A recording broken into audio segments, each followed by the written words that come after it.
Sveiki, aš esu Stasys, šiandien pasikalbėsime apie darbo pradžią su Monet. Įmonė yra kuriama pagal vieną iš dviejų šablonų, tai yra pelno siekiančios arba nesiekiančios įmonės.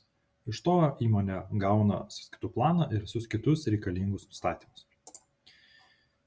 Kai gaunate naują įmonę šviežią, pirmiausia reikėtų įsivesti banko sąskaitas. Tai yra ne tik banko, bet ir kiti pinigų laikymo šaltiniai, tai yra kasos, kasų aparatai.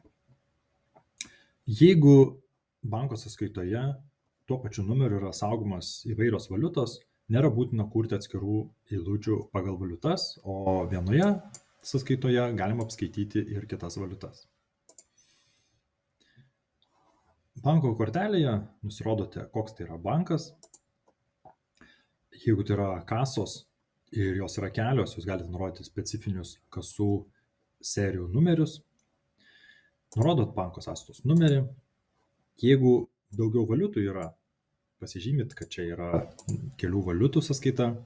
Jeigu turite keletą banko sąskaitų, galite reguliuoti, kurias norite matyti banko sąskaitose, kurių ne. Jeigu norite tik tai vieną matyti sąskaitoj faktūroje, tai tas nusirodo prie įmonės nustatymų, o jeigu norite matyti kelias, tai jau konkrečiai banko sąskaitoje tą reikia padaryti. Jeigu banko daugiau nebenaudojate, tai yra užšaldyta sąskaita, galite pažymėti slėpti ir šita sąskaita nesimatys pasirinkimuose. Taip pat galite susintegruoti populiariausius bankus ir naktį įkris visi išrašai. Jeigu Monetas atpažins klientus, tiekėjus, komisinius ir panašiai, tai netgi gali ir užregistruoti. Taip pat čia galite ir pasirinkti importo dažnį. Tai yra mėnesinis, savaitinis, dienos, peiseros atveju galima net ir valandinę ar minutinį importą daryti. Nusirodžius banko sąskaitas, toliau galima susikurti klientus. Tiesiog atsidarome kurti naują, įvedame kliento pavadinimą ir galim pasirinkti iš sąrašo ir taip bus sukurti visi rekvizitai. Arba galima viską importuoti. Lygiai tas pats yra analogiškai su tiekėjais. Iš šablono ateina Valstybinės mokesčių inspekcijos tiekėjas, socialinio draudimo tiekėjas, Monet LT UAB ir atskaitingas asmuo. Visi kiti šie jau yra sukurti kaip darbuotojai. Jeigu įmonė atlieka tikslę prekių apskaitą, reikėtų susikurti prekes. Net jeigu įmonė atlieka suminę prekių apskaitą, per prekių modulį yra apskaitomas kuras dėl taršos mokesčio. Dėl to, kad reikia žinoti, kiek litrų yra sunaudojama. Jeigu įmonė prekiauja suminę prekių apskaitą ar paslaugomis, galima naudoti paslaugų sąrašą. Toliau reikėtų sukurti darbuotojus. Čia yra ne tik darbuotojai, bet visi pagal GPM objektą esantis asmenys. Tai yra gali būti akcininkai, kurie nėra darbuotojai, pagal civilinę sutartį dirbantis asmenys, autorinį atlyginimą gaunantis asmenys. Toliau yra darbo sutartis, kur standartiškai yra darbo sutartis, bet kartu gali būti ir kito pobūdžio. Tai yra, kaip sakiau, dividendai, civilinės sutartis, dovanos ir panašiai. Na ir pagrindiniai nustatymai. Įmonės duomenyse nusirodote visus įmonės rekvizitus. Būtent čia pasirenkate pagal nutylėjimą pagrindinę banko sąskaitą, kuri ateina į sąskaitas faktūras. O kaip minėjau, jeigu norite kelių, tai jau reikia pačioje kortelėje tos banko sąskaitos pasižymėti. Taip pat nurodote kontaktinius kitus duomenis bei sąskaitos faktūros vaizdą. Jeigu čia nieko nenurodote, tai bus standartinis. Jeigu norėsite iš programos siųsti sąskaitos faktūras klientams, nusirodykite savo SMTP nustatymus. Įsikelkite savo logotipą, galite įsivesti savininkus, tam, kad jie pakliūtų į atitinkamą deklaraciją. Na ir importuotis duomenis. Tai reiškia, ne tik nebūtina susivesti rankomis, nebent aišku, jeigu yra visiškai nauja įmonė, tai šito daryti nereikia, bet jeigu tai yra sena įmonė, tai galima susikalti visus likučius, atsisiunčiat pavyzdinį failą.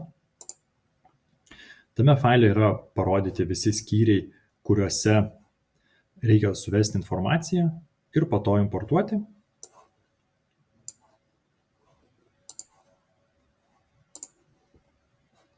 Tai kaip matot, čia galima suvesti ilgalaikį turtą, klientus, tiekėjus, prekes, darbo užmokestį, istorijas, kitas sutartis.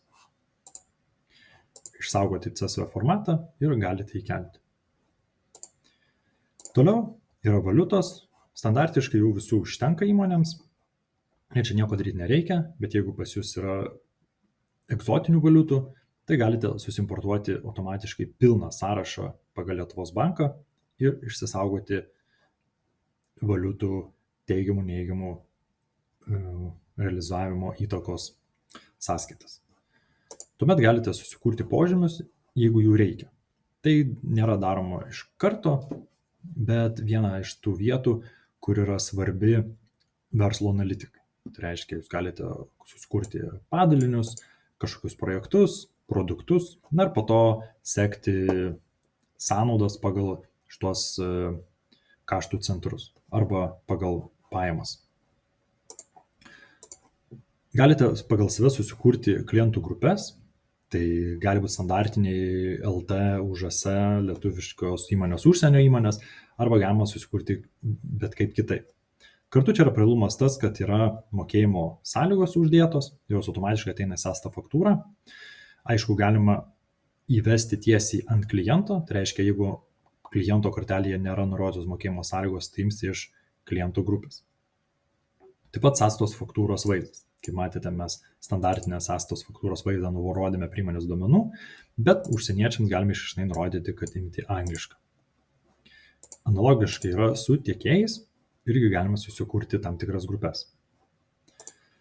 Toliau nustatymas yra labai svarbu darbo užmokestis. Viena iš svarbiausių varnelių yra taikomas NPD už nepilną mėnesį. Tai yra tais atvejais, kad vienos įmonės esant darbuotojo ligai taiko vis tiek NPD už tą mėnesį, kitos įmonės netaiko. Netaiko tos, kurios nenori, kad žmogus liktų skolingas VMI. Tokiu atveju jinai nusprendžia, kad jinai netaikys NPD iš vis tą mėnesį ir tokiu atveju žmogui bus skolinga VMI. Na ir čia yra kiti nustatymai. Toliau yra svarbu nusistatyti įmonės serijas. Standartiškai reikia nustatyti vos vieną, tai yra sąskaitos faktūros serija, tai yra gali būti pagal įmonės pavadinimą, tiesiog tokia, kokia jau yra naudojama toje įmonėje. Įvedamas sekantis numeris, kuris bus panaudojamas. Taip pat čia galima nusistatyti ir kasos operacijų, tai yra kasos išlaidų orderio, kasos pajamų orderių numerius. Taip pat, jeigu įmonė turi integracijų, galima pradėti kurti integracijas pagal mūsų turimus jau iš anksto paruoštus tipus. Ačiū už dėmesį. Kitose video bus detaliau apžvalgamos šios temos. Ačiū.